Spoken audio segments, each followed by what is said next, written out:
With over 165 masterpieces of Islamic art through the centuries, many are spiritually inspired.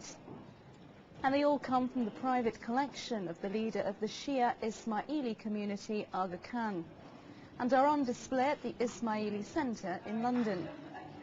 The Spirit and Life exhibition isn't just a show of fine historic works of art from the Islamic world. It comes perhaps at a time when many questions are being raised in the West about the Muslim faith.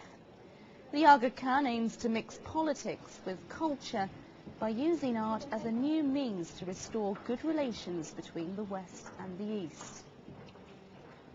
Art is different from politics. It certainly shows that Muslims have always been capable of much more than what the popular press credits them with.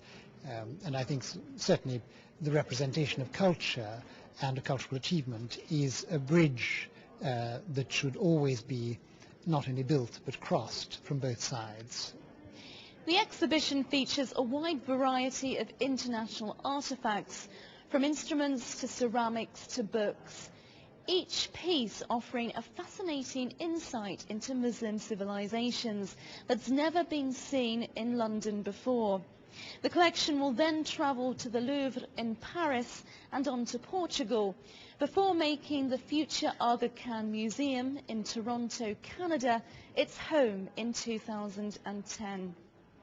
Many of the works portray the close links between the Abrahamic faiths, Islam, Christianity, Judaism.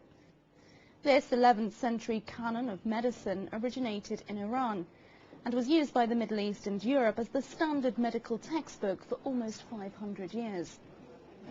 The Islamic world spawned so many of the art styles of the West that it would be foolish not to look at the East and the influences on the West when looking at the Western art.